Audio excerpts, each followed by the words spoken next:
Nice.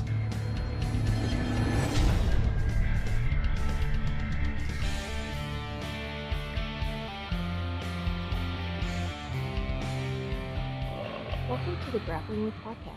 Dr. Chris Hardy and William Walker will take a deep dive into topics covering wellness and prevention, performance, recovery, and injury management. Our mission is to provide the latest science-based information to help you get the most out of your grappling journey, Like how you have your gap both on and off the mats, and help you overcome any challenges you may be grappling with. Dr. Hardy is a licensed physician and BJJ practitioner, but the contents of the podcast are meant for educational purposes only and should not be taken as medical advice. Please seek out personalized care from your own medical provider prior to implementing any medical treatment or intervention. Excellent. Yes. What's up, man? Not much. I'm upset about a biscuit and gravy episode I had earlier, but besides that, I'm good. I watched you eat it. What's wrong? It's just not sitting well. Oh. That's all it Sorry, is. you had biscuits and gravy? Yeah. I sent you a polo, and I said I'm probably not going to do my double order of French toast with peanut butter. Yeah, I didn't realize you were going He all went in. full gangster on that. Yeah. Yep. I did biscuits and gravy. Mm-hmm. It was good. It just it's fighting me a little bit. Yeah. Yeah. You're not used to eating like that anymore. Not as much. Mm-hmm. Although I did piss off a little bit here this last week or so. Yeah, you're telling me. Ate out a little bit. Yeah. I could feel the inflammation in my fingers. Mm-hmm. They started hurting. I don't know if you noticed. I started taping my fingers the last Yeah. week or two. And I just noticed they were sore after training constantly. Yeah, and we were talking earlier at lunch of how, that definitely the dietary thing can make some systemic inflammation for sure. Yeah. Yeah, it's a real thing. Yeah. Would you have any recommendations on taping your fingers? Because how I do it is I literally will put like I will wrap the actual knuckle right there. Yeah. And depending on which ones are sore, if I'm going to like do both, then I might cross. Is there a... Yeah, I don't do that. I basically, where each long bone is between the knuckles, I put a wrap there and I'll cross him underneath, kind of underneath the knuckle. So you're crossing underneath. Yep, And that's then right. And when then you wrap over, is it... you don't wrap over the knuckle. You put your wraps between the knuckles, like around. You should hold your hand up. Yeah, so you put your wrap, at least this way I do it. I wrap the bone between the knuckles, like circumferentially. And as I do it, then I'll get to the neck, I'll start here, wrap around, then I'll wrap behind the knuckle on the one down, then I'll wrap again in between, and then I'll do behind the knuckle as far as crossing, and then I'll come back up the other way for the other cross. So you're behind. not actually on the knuckle. No, because you want it free, but you want support of the joint. Yeah. It's still supporting the joint. Well, I always feel like it was supporting the joint. That's what I was doing on the actual... But I have a hard time with the grips when I do it's that. a little stuck. Yeah, that's the only reason I don't do that. Yeah. So And it's then- still working, just maybe I'm losing some mobility. Yeah, and then it's important to get since we do so much gripping, it's important to work the extensor muscles too. Have you seen the little things I have? the little rubber band things that you can kind of open your work those, because when you get have you been training a while like today? When I was training, I felt like I was in a claw position, and I really needed to open those things up a little bit. It helps kind of balance out the joint too, because you don't want too much of the flexing here without enough extensor strength. And most of us have very poor, extensor strength. So it's kind of nice to even that out, kind of open those things up with a little rubber band around there. Yeah. I like that. That helps out too. That's good to know. Cool. So today, Yeah. are you going to say something, Liv? All I was going to say is that when I think about biscuits and gravy, I think of Billy Biscuits at Vula's, and it's so good. That Billy biscuit. You know Vula's? No. It's kind of, I think it's like the top-rated breakfast joint in Seattle. Like Guy Fieri. One of those. Put it on like his show. It's underneath the Aurora Bridge, like literally underneath it. I thought that was the Whatever I-5 is. I-5 bridge. What is that called? Yeah, it wouldn't be Aurora Bridge because that would be Aurora. It's like right next to UW. Yeah. Yeah, it's in like U district basically. Oh, okay. It's not actually in the down. I kind of stay away from the downtown. Yeah, area. you'd stay away from here too. But it's quite good, very healthy portions, and they got this thing called Billy Biscuits. Yeah, that's named after you. Throw you in a coma. Throw you in a coma. It will put you in a coma. I feel like that's probably a new nickname for you. Billy Biscuits. I'm thinking, man. I'll have to run it by Andrew. I think he'll approve. I'll get a patch. I'll call you Billy Biscuits. And every time I win a match, I'll rip open my gi to show the Billy Biscuit gut. No. Just, nice. Be very, very good. So today, we're just going off the cuff a little bit. We got some questions that came in. Okay. We're just going to chit chat about it. I like it. They're going to go all over the board. Cool. There's some, what would you call it? Sanitary questions. Sanitization. Okay. There's some tattoo questions. Oh, cool.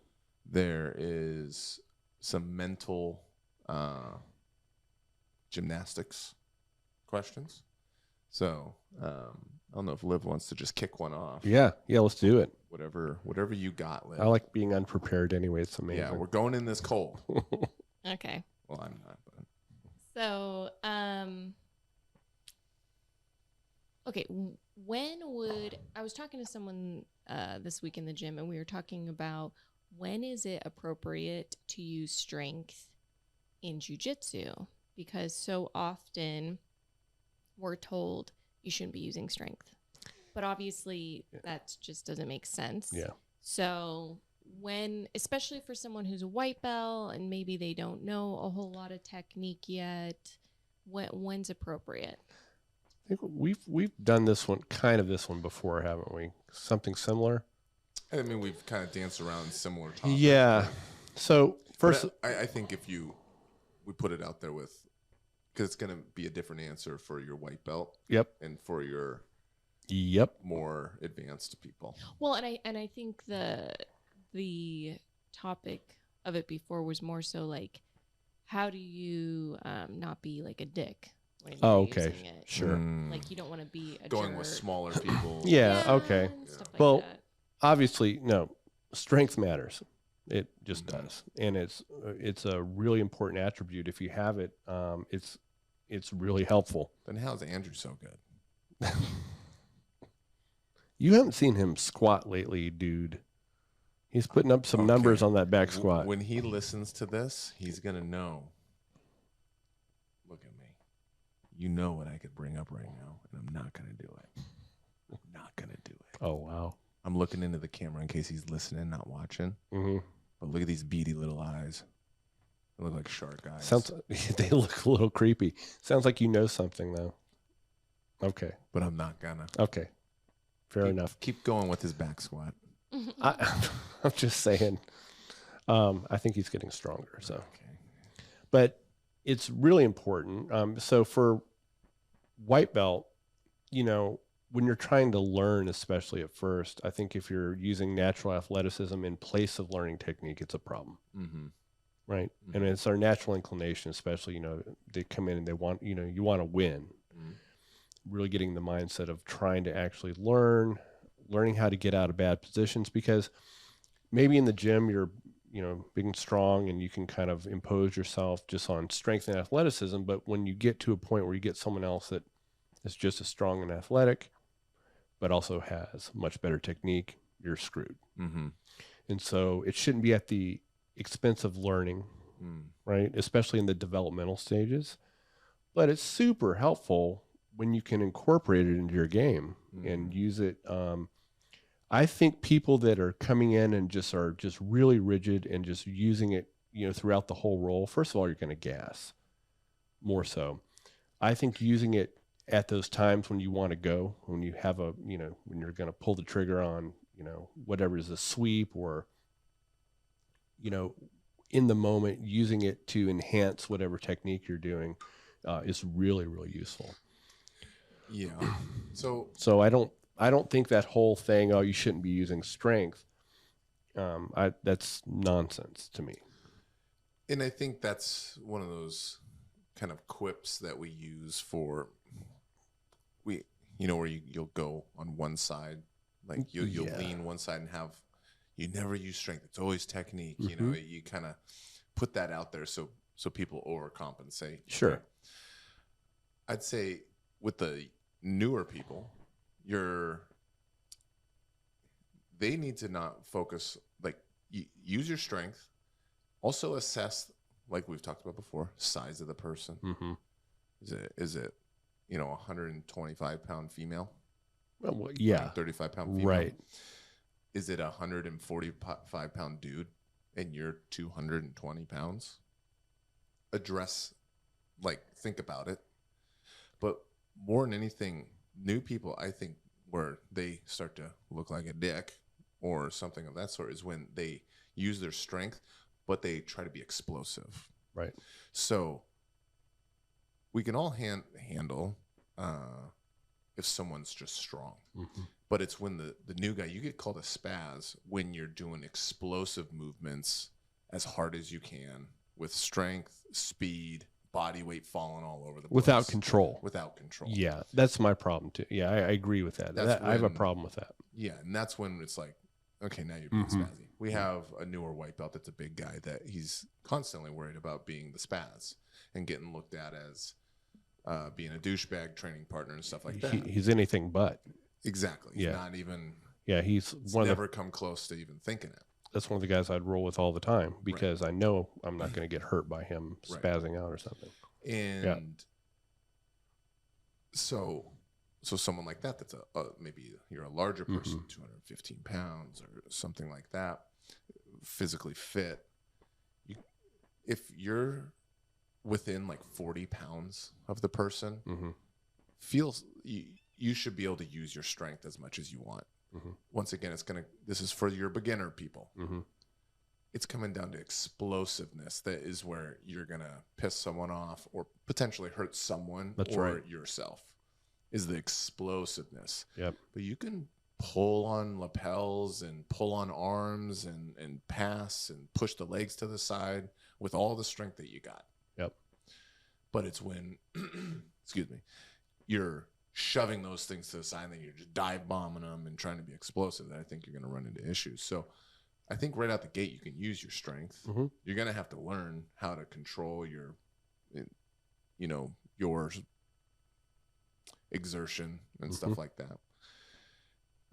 So I think you can right out the gate. It's just, you need to pay attention to who you're training with. And then, let's say a 215-pound person is going to go against a 180-pound dude. You should feel pretty safe. Like you're close enough. Keenan Cornelius talks about, in his opinion, I tend to agree when I think about it, that size starts to make a significant difference after 40 pounds. That's when then you're jumping skill gaps where there's a good brown belt that is going against maybe a good blue belt with some skill, but he's 50 pounds heavier. Right. It's going to start evening out pretty quick then. Yep. But if it's 20 pounds, it's not quite as big a deal. I tend to agree when I think about the size of people that I'm going against and stuff like that. No, that makes sense to me too. So then you have more skilled people. They have body control. They have technique. Yep. I would say they shouldn't be afraid to use their strength and even explosiveness because they have technique, they have skill. Now, I think you still should address who you're going with. Yep. The 40-pound rule, or maybe it's very obvious, like me and you are typically 175 to 185 on a fat day. Yeah. If we're going to go against, 135-pound female, then we need to be cognizant of that. Oh, for sure. And yes, especially someone like Olivia that does weight training, like she's still strong, but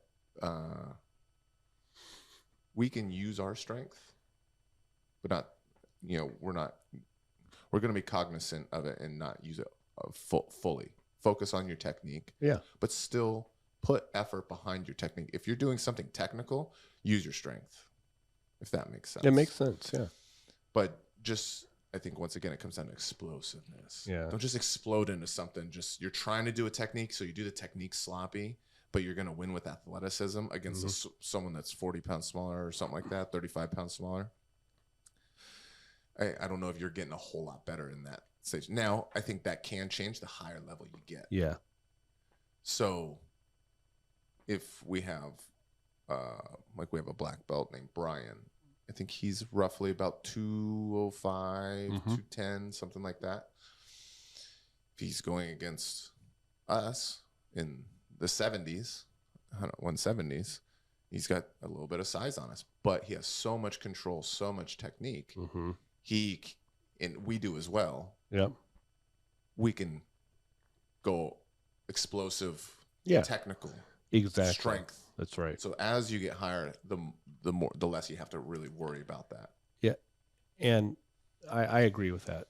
A point that's kind of related is being really rigid, especially as a new person. Trying to, really muscle contraction, your whole body's rigid. Yeah. Those people are easy to sweep.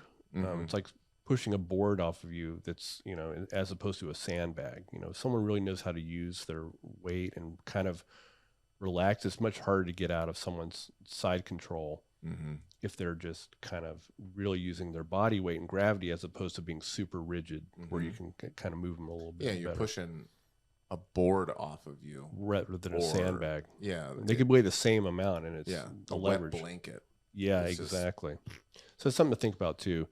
Energy conservation too. If you have a pretty evenly matched roll, if you're really just getting into that fifth gear of strength, you'll start burning out a little bit. Really breathing, and energy conservation becomes an issue too. So yeah, and I feel like if you are going to go against someone smaller in the training room, then that is a time to focus on your technique and play from behind a little bit. It's really valuable because it's giving them something too, and you're actually getting something as well. Yeah. No, I agree. I think it's great. I think, does that pretty much answer? Yeah, but I did have a question. Please. Okay. So, and I'm not thinking of anyone in particular or anything, but why is it that there are white belt males, maybe even blue belt, who feel that they have to go aggro on female upper belts? What is that? It's probably a belt thing. I think Bill's talked about this before, where they're like, oh, they're not making the connection that, hey, okay, this might be a female purple belt, a purple belt. They're just seeing the belt. Yeah. Okay, so you don't think it's some weird male insecurity? Well, I mean, there's always they some. Don't want to get. There's always some by a female. Well, there may be some of that too, but I think for the most part, most people that are, especially in our gym, are fairly decent people. Yeah. You always get some kind of weirdo occasionally, but I think it's more like they just don't understand. They're like, oh, that's a purple belt. I'm gonna, I really need to, up my game and go after them, not really understanding the dynamic but there. They don't need to do that. Exactly. Yeah. Yeah. We really try to watch out for that.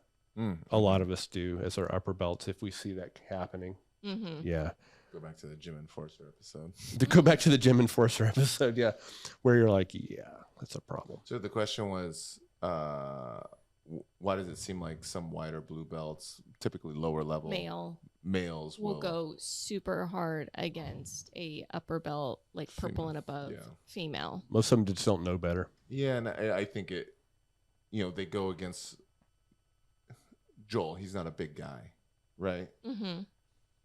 But they go with him and they're like, oh my gosh, this dude's super technical and he's smaller and like he just beats the poop out of him, right? And is strong too. So then they see a female of similar belt, and some of you ladies that happen to have like, developed strength and stuff like that. At first, you throw a De La Riva on, it feels like a dude.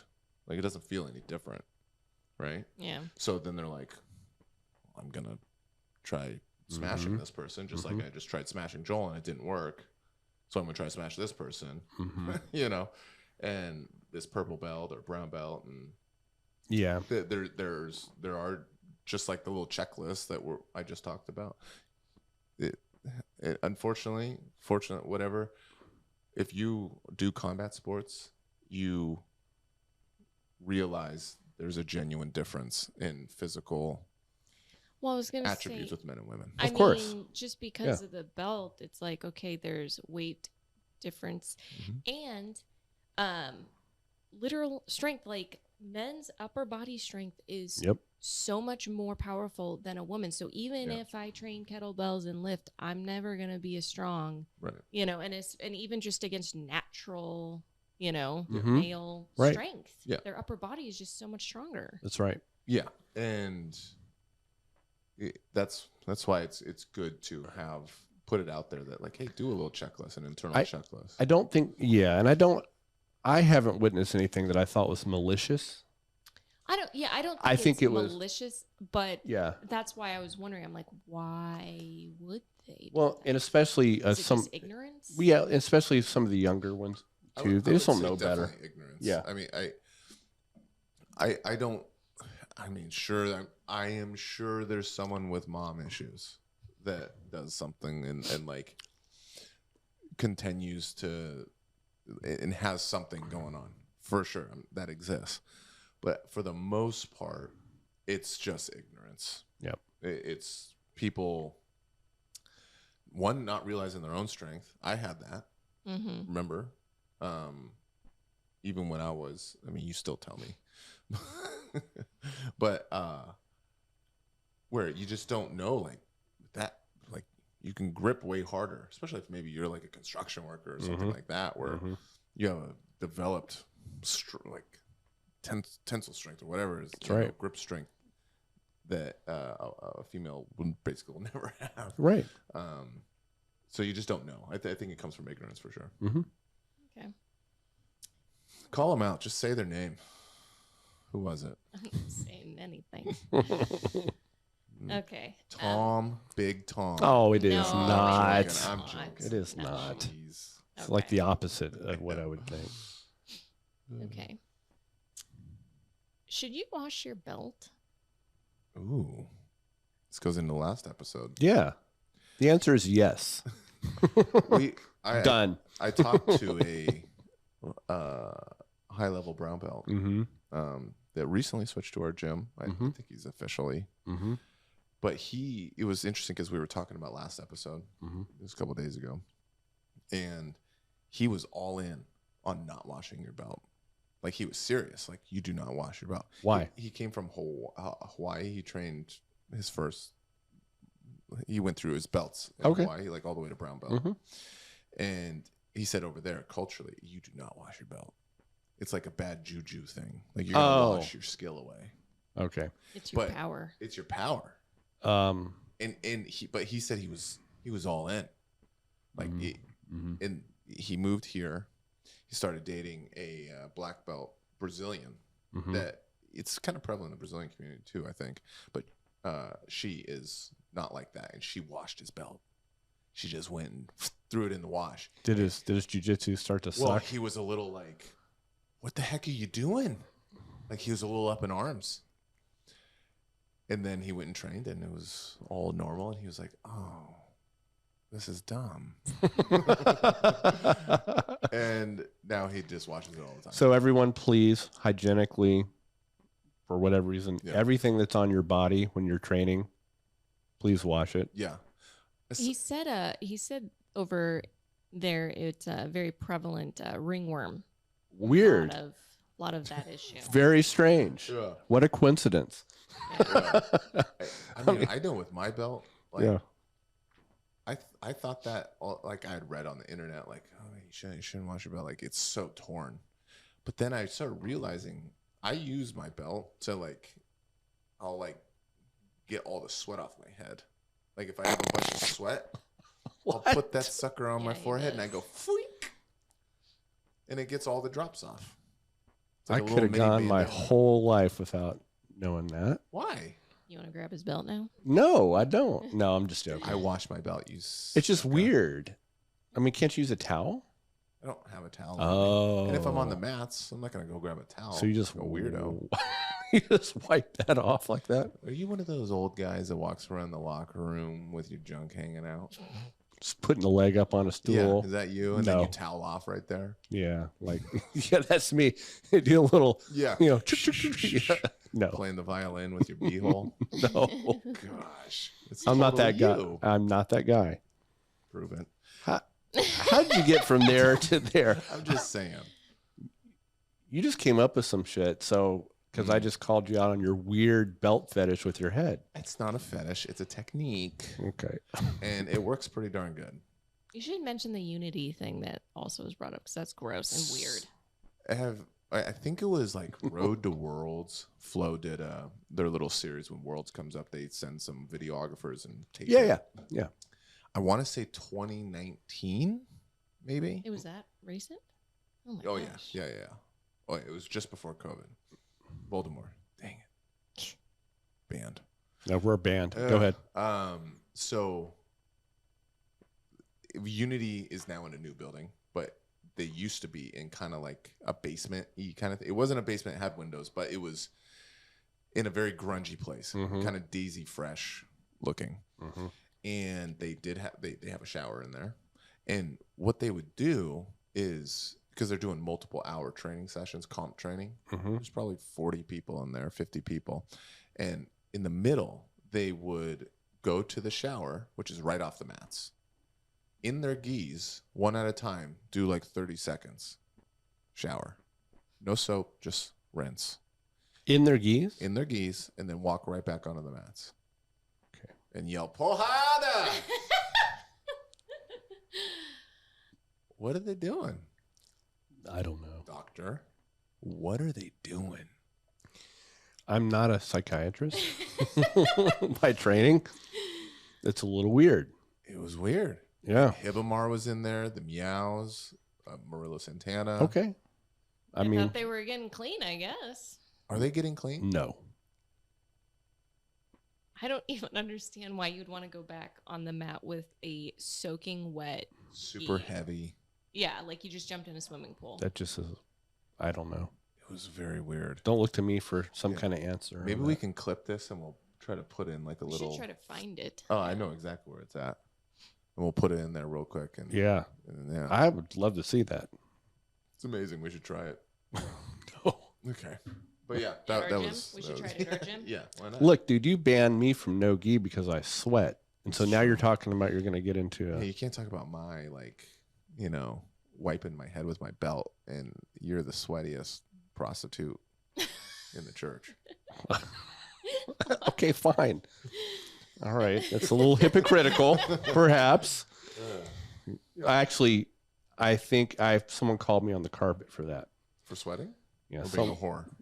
Well, not for being a whore, but for the sweaty thing, that apparently there's some people that think they're more sweaty. Challenge accepted. That's what I said too. I said, bring it. Okay. Are they 400 pounds? Nope. They got no chance. You know, I'm very secure in my sweatiness, so I don't think they really have anything. I think on only me. 600 pounders can beat you. Okay.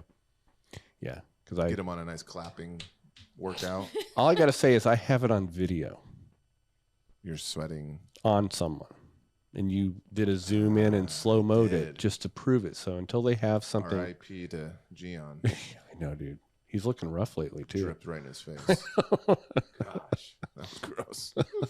So yeah, bring it, people. Okay.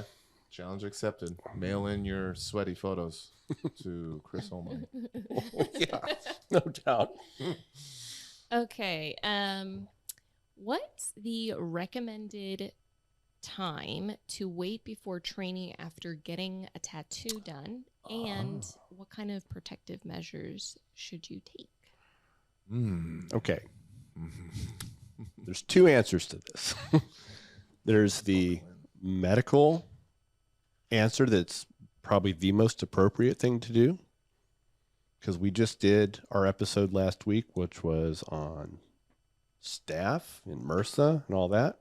which requires, if open a break in the skin. Abrasions. Yep, anything, which is what a tattoo is. Mm-hmm. My personal,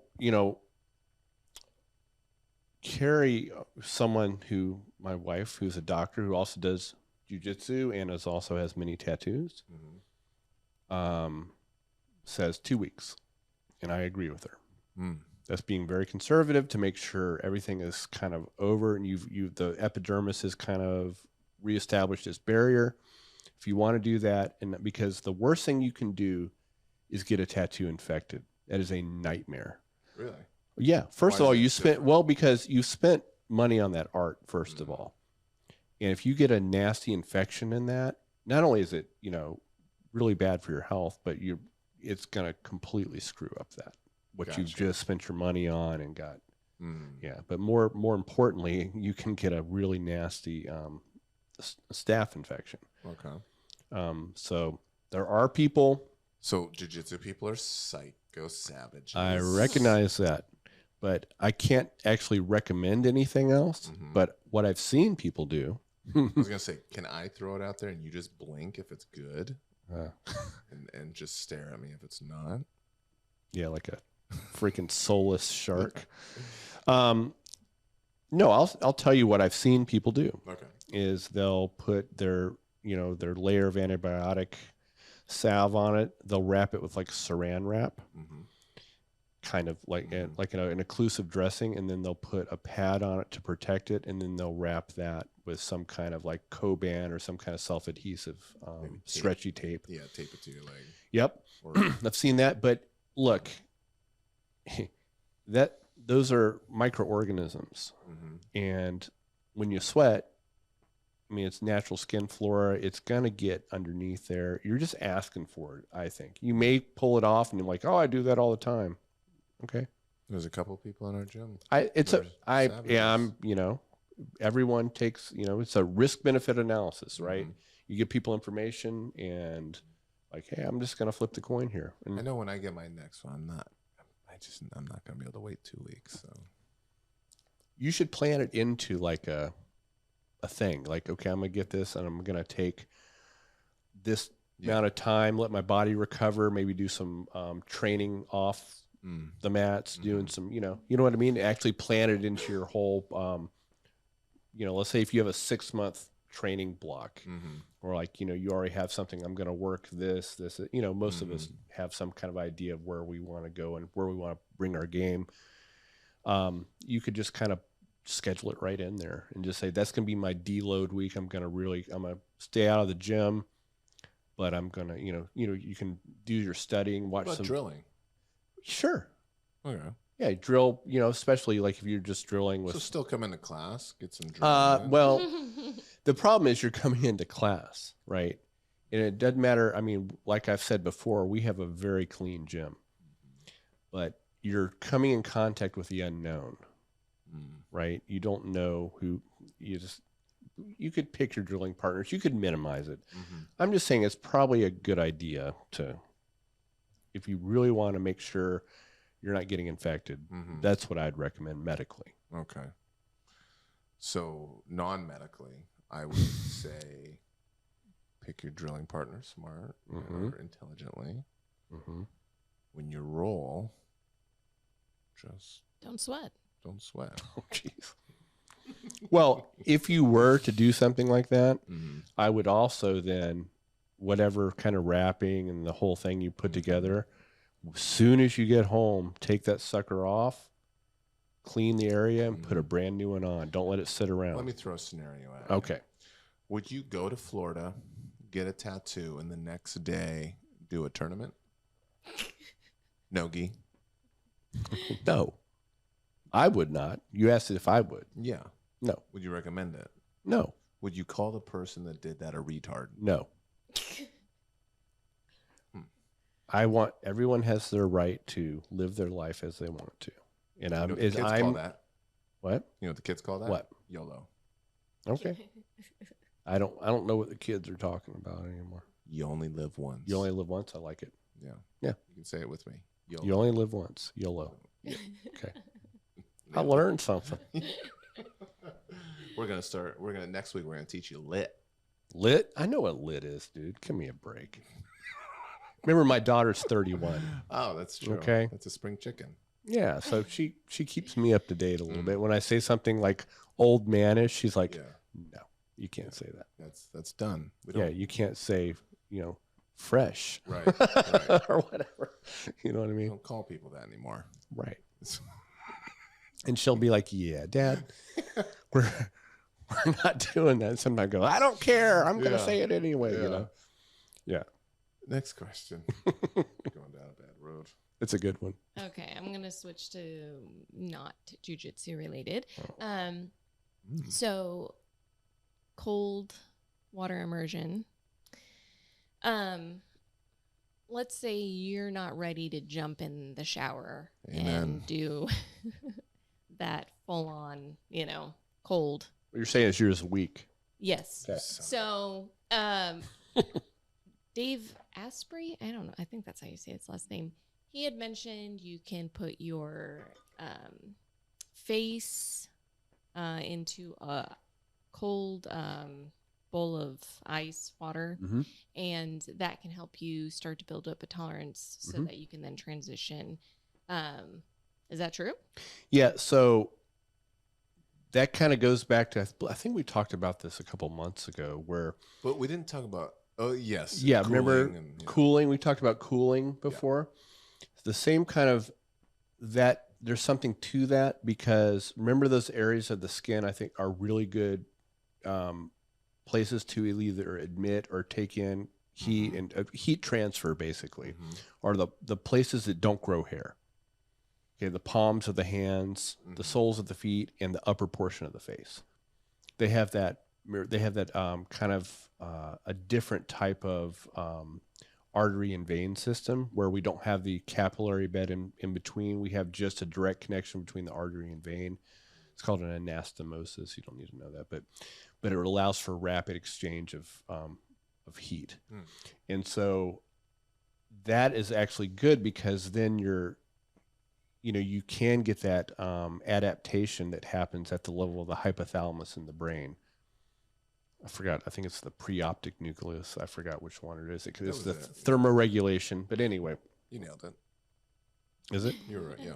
Okay. Bill confirmed the neuroanatomy for me, so I feel good about that. I watched a YouTube video. Did you? Yeah. So I think there is. You'd have to kind of play around with it, but it would make sense to me. You could even do that and, the feet and hands too. All those areas to get some adaptation.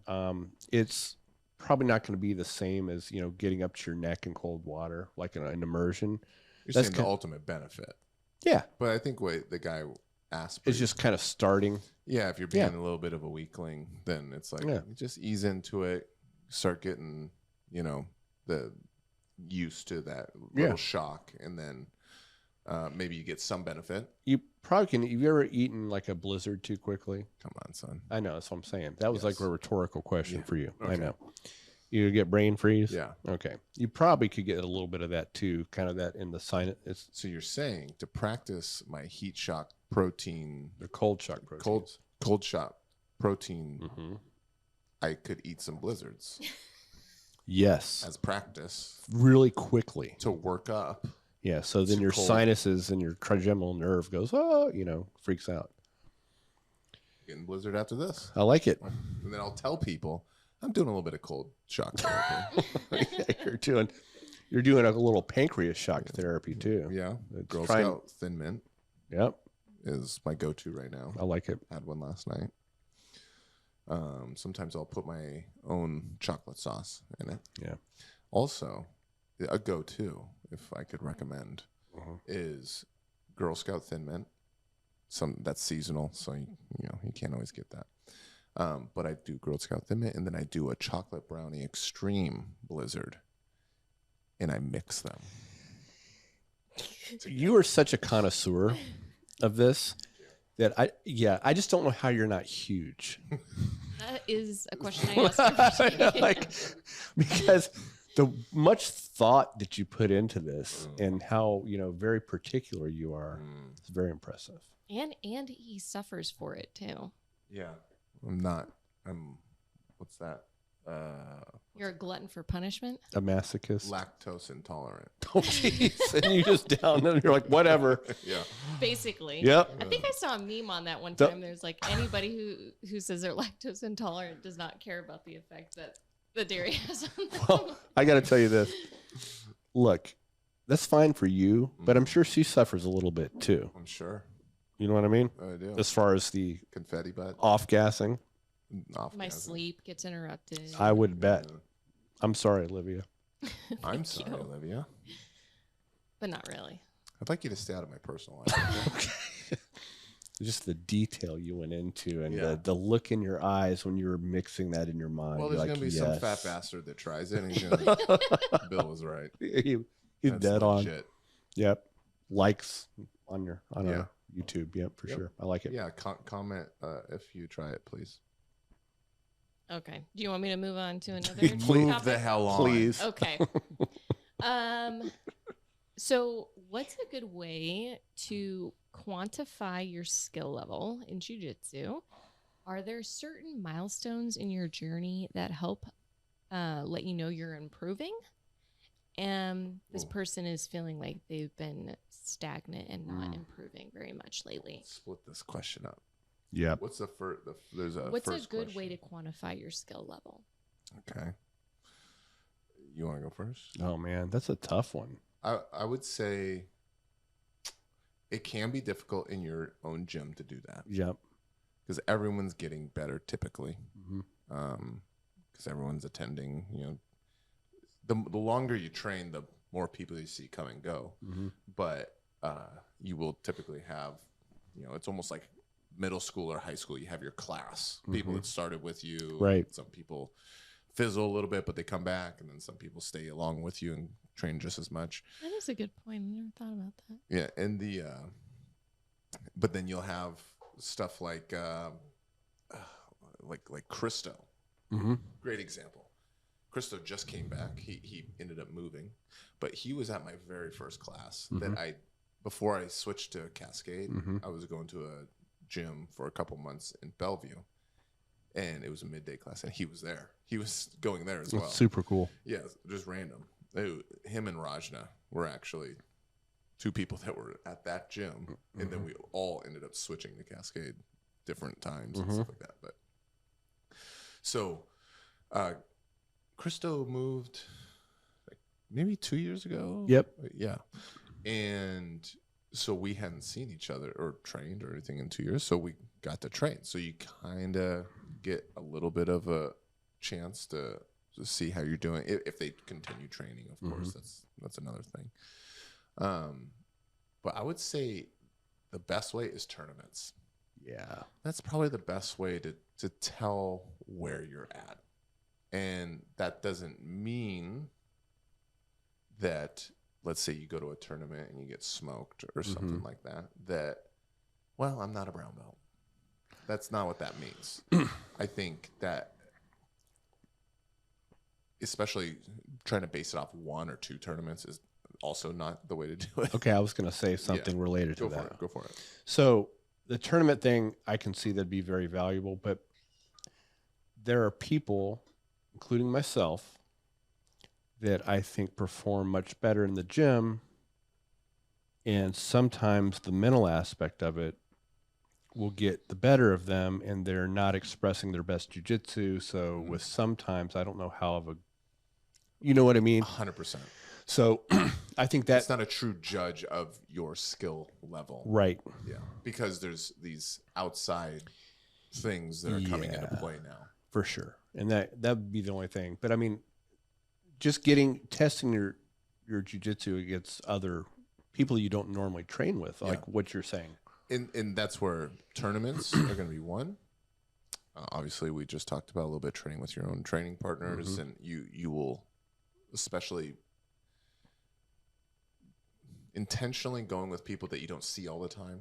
You can kind of gauge like, oh, I'm doing a little bit better, or you know. And once again, it's not going to be a single roll, right? Don't try to base. You can a little bit, but don't put too much value into it. Like if you happen to roll with Chris, and Chris is maybe working on, you're a lower belt, Chris is working on something, specific that he's not very good at, so you do better. But part of what Chris is working on is getting out of half guard. Right. So, or side control. So Chris kind of let you pass a little bit. So you're going to judge of like, well, I passed Chris's guard. The third way is dropping in places. I personally am a huge proponent of cross training. Right. I know not everyone is, and I would recommend talking to your coach and just seeing how they feel, if they would get butthurt, or maybe that's a rude way to say it, but no, if they aren't a huge fan of it, you can at least get a feel for it, and you can make your judgment from there. But I personally, I am a huge proponent. Is that the right word? Proponent, yeah, of cross training. I think you will learn basically what you are at tournaments, but you're going to get more roles. You're going to get more opportunities. And the environment is not the same. It's not the stakes. You'll still get some nerves for sure. Yeah. But you're going to, there's not going to be quite as much pressure and all this kind of mental gymnastics. Yeah. Especially the more that you do it. I know Majid Hage, for example, at his gym, he closes his gym on Wednesday, and he encourages his students to support the jiu-jitsu community in the area and drop in places on Wednesdays. See, I love that. I love that. You know, really expanding the community instead of being like, that's what I love about, Andrew's the same way. He, he's very much into, And I think, I think that's tremendous. And I think it does nothing but make you better. My opinion, if you're scared of losing people, those people would leave anyways. That's right. They're not going to be a lasting student anyways. No. I have a real hard time with that self-quantify. I mean, I think a lot of people might, kind of looking at yourself objectively. Oh, I have a really low opinion of my skill always. I'm always feeling like, I always look at, the negativity bias, right? Looking at all the deficiencies I have and maybe not really thinking, oh, well, I'm doing okay in this, that's where my mind's always at. I'm like, gosh, this is bad. This is bad. I need to get better at this. Right. So I'm terrible at that, actually. Yeah. Right. That's why it's nice to have maybe getting some feedback from your professor. For sure. I think would be really helpful in just saying, hey, I feel like I'm in a rut. Yeah. And being right up, I feel like I'm just kind of stuck. And, especially someone with their experience can be like, okay, this is what I'm seeing. Yeah. And kind of give you some feedback that way. I think that would, to me, that's the most helpful. Yeah. And also maybe asking your professor, or coach, or upper belt training part that I would say probably brown belt enough personally. Maybe there's some purple belts too. That are thoughtful enough to give an assessment for you. But you have to tell them, don't pussyfoot me. Don't what do you don't blow smoke. Yeah, right. Yeah. Like, what do you think? Like, what do I need to work on? How am I doing? So you can get a real answer rather than, oh, you're doing really good in this area. It's very easy for us to kind of want to build someone up in positivity. Sure. But if you want maybe more of a response with no veneer on, pretty packaging. Sure. Yeah. And you can do it diplomatically too. You don't have to be like, well, yeah, this is good, but this sucks. You can be like, look, what I've noticed is, well, hopefully the person responds, like I said, in a thoughtful way. Exactly. Kind of pick who you're talking to. Like, hey, I've noticed this, and I think if you tried this, you could probably improve that somewhat. Give them some very specific things to kind of take home, because that's what they want. They don't want to be like, well, your guard's a little weak. It's like, well, okay, what? Yeah. Right. And I'd say also, if it comes to belt level, if you're wondering about that, that's up to your coach. Oh yeah. So don't worry about that. Yeah. That takes care of itself. Yeah. Exactly. So you just trust your coach. There's things I'm at blue belt still, or purple, or brown, or whatever. Then we talked about that whole imposter syndrome. Like, we never feel like I'm there. And most likely, most of your training partners or have a lot of moments of, I know I have constantly, I think I suck and I beat myself up. You saw me the other day where I was like down like a little kid and like, yeah, I'm like, bro, what are you doing? I'm just beating myself up. Yeah, I'm the same way. How much I suck. So I'm the same way. Liv, did you have anything on this or a second part? Oh, me? No. Plateau thing, or is that the next part? But that's normal. The next part. It's normal. The plateaus happen. Yeah. Yeah. So yeah. So what's this second? We'll hit the plateaus after, but are there certain... So the second part of the question was, are there certain milestones in your journey that help you or let you know that you're improving? I mean, I guess that kind of goes into like the plateau-ish and then the little bursts of improvement. I would say a way that I started noticing like, oh dang, I'm doing better is like I roll like sparring 70% with lower belts. Yep. I roll a lot with white and blue. Yep. Especially if I'm working on something. Yep.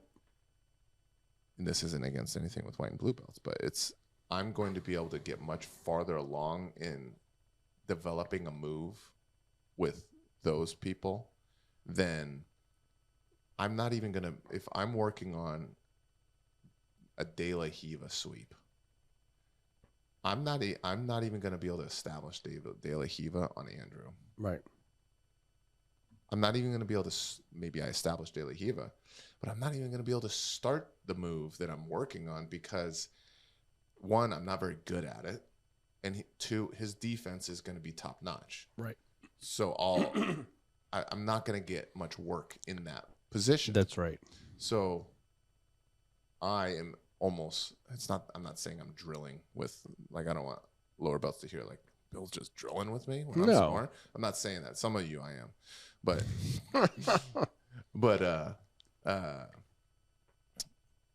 that's kind of my thought process. And then when I start going with upper belts, I can feel, since I don't roll with them all the time, I can feel the little bit of increases. So it's a little bit easier to, let's say if I only, like, we don't roll every class. No. So we'll go a couple weeks without rolling. Yep.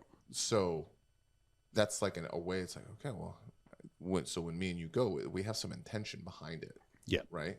You've been working on something. That's right. I've been working on something. That's right. To the point where I feel like I'm going to try a little different game on you. Because I would never just, like with you, I would never just go in there and be like, oh, it's the first time I'm going to try this. Right.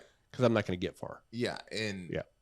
But now you've developed it a little bit. Right. And maybe you've also developed some stuff that you're good at. Right. You're like, okay, I've been really working on this, breaking down the knee shield. Yep.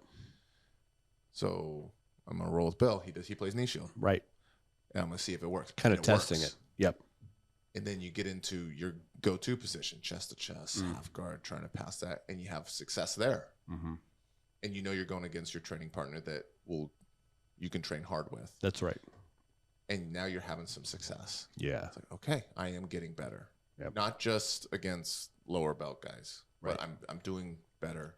You're having many moments of success. Maybe you don't tap me in that moment, but you accomplished minor goals that you had in the role. That's such a good point. And I think that's a great way of answering the question, because it's so hard to have the milestones. I think that's probably the only way. Yeah. Part of it is think about it, though. For sure. Put it in your brain, like, think about this stuff, because it's so easy to just be like, okay, we're going to go spar, okay, and let's beat the shit out of each other. And that goes back to that whole other first question about the strength and all that, where you could say, well, I'm not going to play my A game every time because I'm not going to develop as a practitioner, right? Yeah. I'm going to, I'll just go back to my A game and I'm not going to expand my knowledge. And so I like that. And I do that same thing because I'll work on some new stuff, like you said, with some of the, lower belts until I kind of like, okay, I can hit that. Yeah. And then work my way up. And I'm not saying don't try something on an upper belt that you're just working on. Like, oh, if it's there, just temper your expectations a little bit. Yeah, for sure. but I think that's a really well answered question, and it's the last time I'm complimenting you this episode. So thank you. Okay. Sorry, getting a little weird. Mm-hmm. I thought you were taking maybe shrooms again. You never know. Your face is melting, bro. Like, yeah. Did you have anything on this list? About milestones? Plateaus, or is that the next part? Or is that? Well, we were talking about, the question was about milestones. Okay, yeah, in yeah. your journey, like how to know that you're improving, like what milestones. Yeah.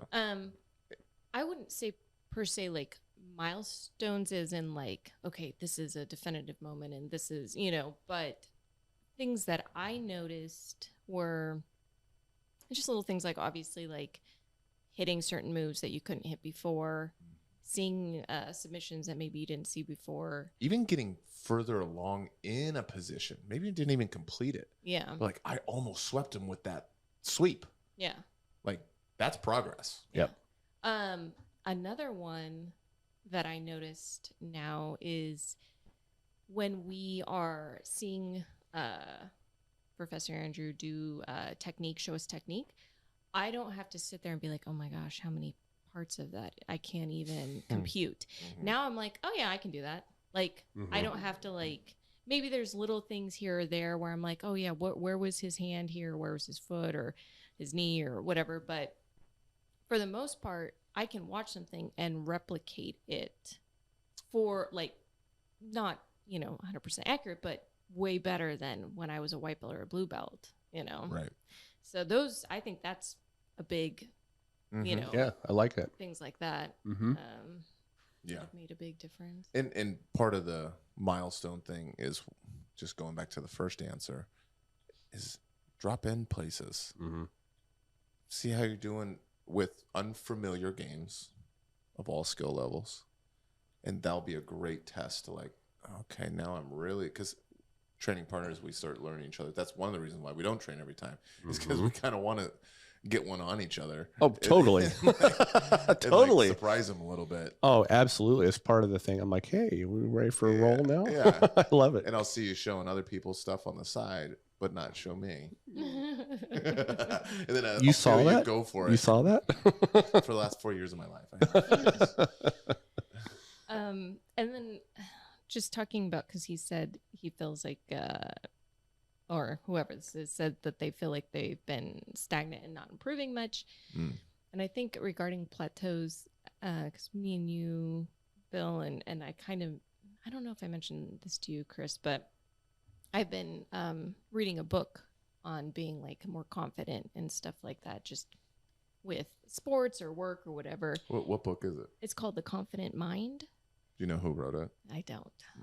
But and he just talks about how, like, literally anybody who's ever done a sport ever has had plateaus, and that's part of the learning process. Is you have a plateau, you have that little burst of, like, Success. progress, success, Yep. growth, and then immediately into a plateau again, burst of success, plateau. So if you're not having that moment where you're suddenly having success, then you're in the quote plateau area. But he talks about how important that area is, because that's where you're learning. That's where, and he even goes in the technical side of, like, your body and how your nervous system is building up the myelin sheath, and like how it's getting quicker and quicker until you don't have to think about it. But it takes time to build through drilling and other things. Yeah, that's that neuroplasticity we're talking about. That's right. And I think he said in that book, we talked about it, is those plateaus that you're feeling, those are good times. There's improvement happening. Yeah, there's learning happening. Yeah, that's just minor improvements that are happening that you can't feel. You're building a house. You drive by a neighborhood that's building a house, or a neighborhood, right? Like a new development. It looks like nothing's going on for so long, but there's dudes working out there constantly. They're putting in a foundation. They're putting in the pipes. They're putting, in the electrical underground and stuff like that. Yep. And then out of nowhere, there's walls. Yeah. Right? There was foundational work being done. Now that foundational work is that plateau, and where it doesn't look or necessarily feel like a whole lot's getting done, but you're building a foundation to whatever move sequences that you're developing, and then out of nowhere, you're gonna hit it one day, or half of it, or you're gonna see it, or there's gonna be some sort of milestone. So even though this person feels like they're a little stagnant right now, you're getting better. Just keep showing up. Yep. Not that I'm not saying this person's not thinking about showing up, but get the thing out of your head. Well, trust the process too, right? It's kind of, I mean, that's the biggest thing. It'll happen. Yeah. Yep.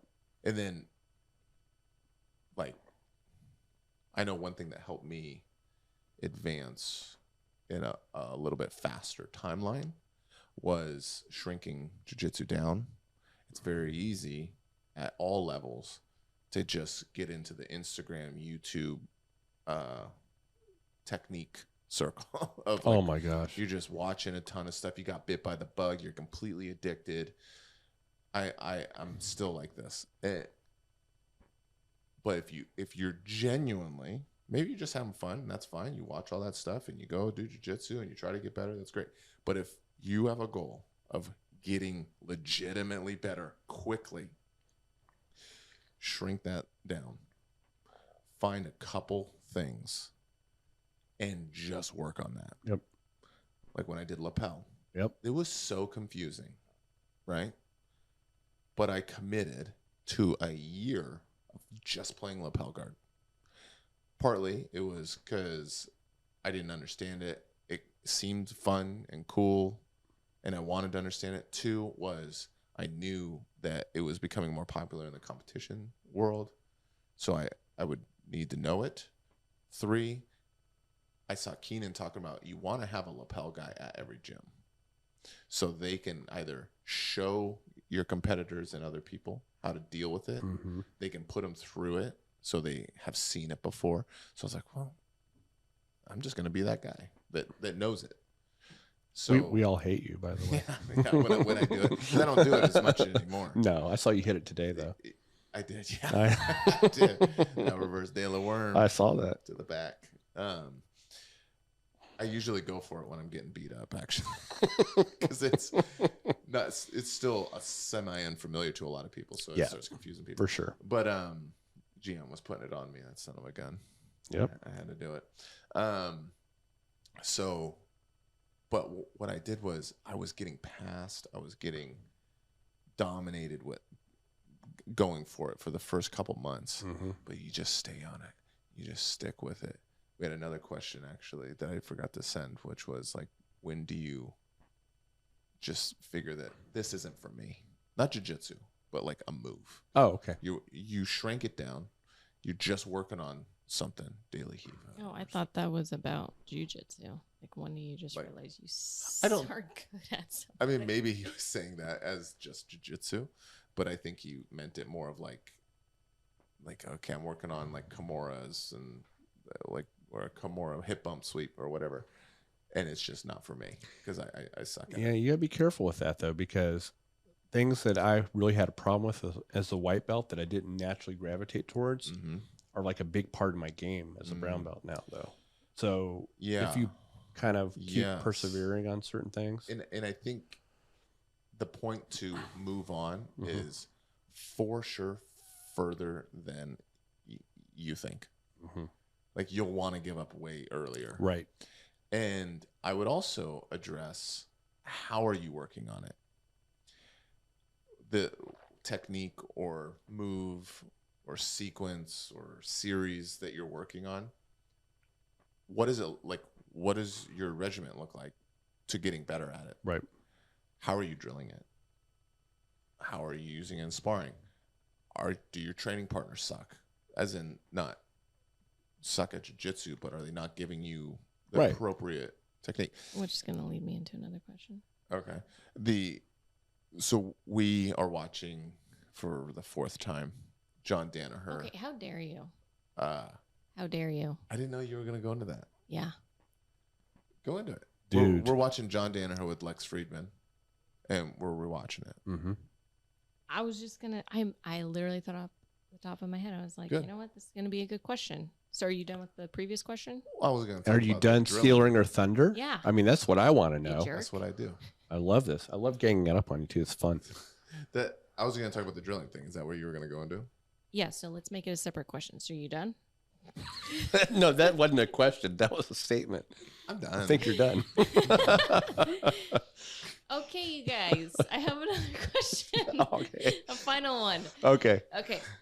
What makes a good drilling partner? Because we were just watching a YouTube video with Danaher and That's what I just said, Lex Friedman. There we go. So what makes a good drilling partner?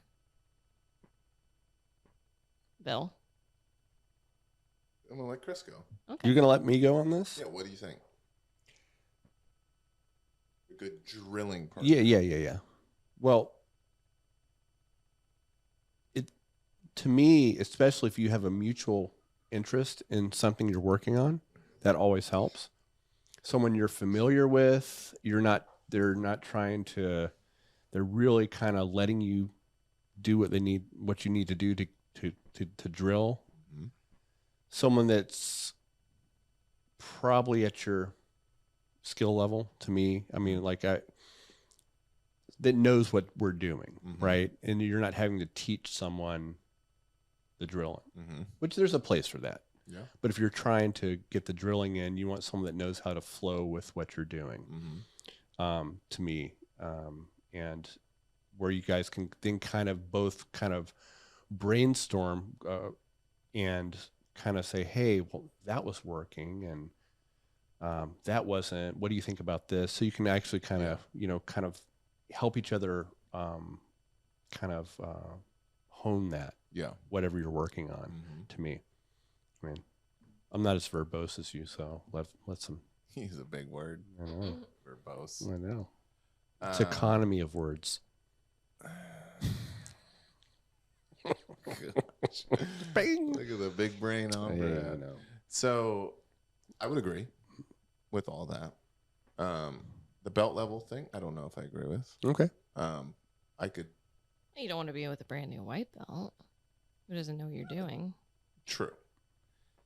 Especially if you're doing more technical drills and stuff like that. That's what I was kind of going with. Yeah. But if you're just throwing some armbar drills out there, I think more importantly than skill level, setting aside if we're doing like drilling barambolos or something like that, mm-hmm. like that takes like a educated response within the drill. Right. It's apathy. If you are the uke is the person being drilled on. You're the dummy in the scenario.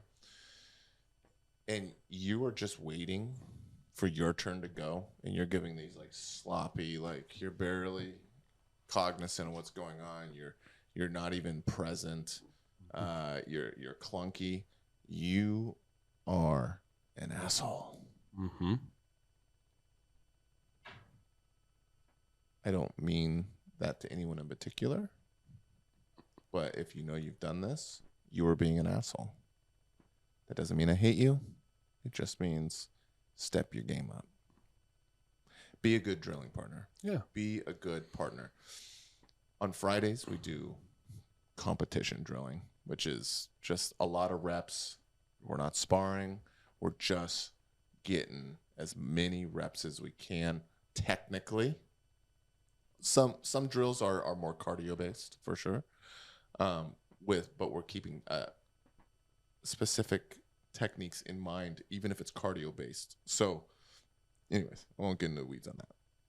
But if even in that scenario, if you're just kind of like laying there and the person's just like drilling on you, and you're just waiting for your turn, that sucks. Well, that was kind of my point. When you're both trying to work on something, you should be engaged. So you're like, hey, I noticed something when you were doing that. That's my point, that give and take between you two. Because you're there not just as the uke, you're there, good drilling partners like, hey, whatever you did just then, that was a lot better than whatever, you know what I mean? So we can fine tune that way. It needs to be a give and take. And even in generic classes, if you're just giving your partner bad reps, you're making your partner worse. Yep. Because what's happening is your partner is doing crappy reps for 10 times, and they're doing a technique not very well. Yep. Because you're giving them crap response. Or you're not giving them feedback either. Or feedback. For sure. Yes. You got a limp arm for an arm. You know what I'm saying? Yeah. You're not giving the correct amount of tension on something. Yeah. You're just be present. Yep. Liv, do you have something on that? No. No? Why don't you add something? I just wanted to ask the question. What was the last part of the guy that messaged in? It was just saying that they felt like they were stagnant and not improving.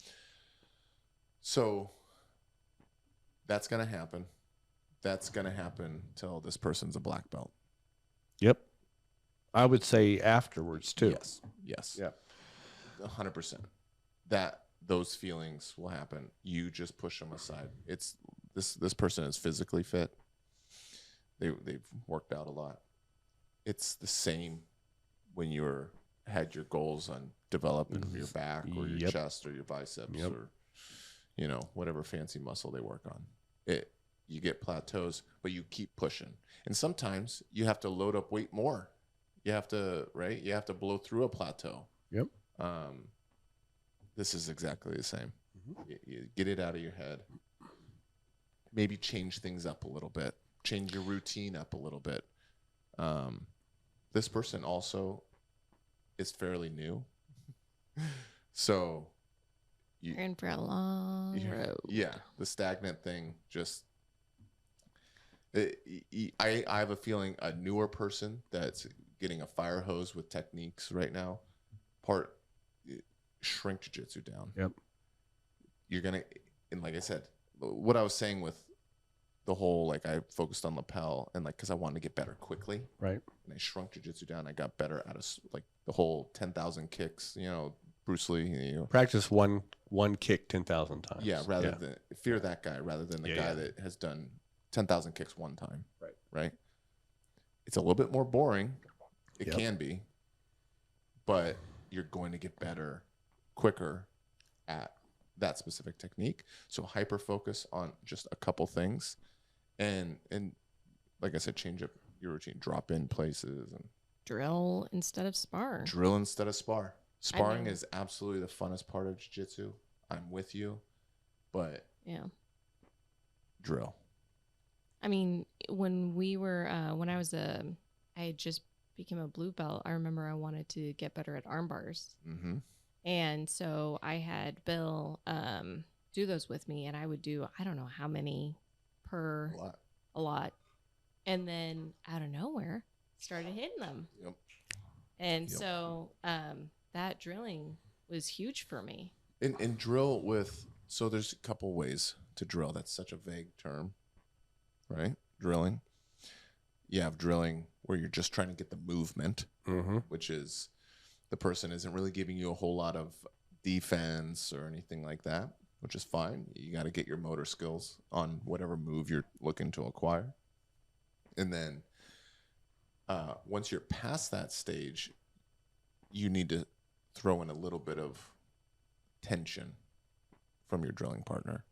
Once again, that's picking the right drilling partner to do that with. And that person has to be committed to your reps, and then you should be committed to their reps. And then you use sparring as, once again, that's what we're training with, like the lower belts. Like maybe you've developed quickly, so you're able to kind of smush lower belts, and you get good rolls with your blues and your purples because this is a newer person. Maybe it's a brown belt. Maybe it's a black belt.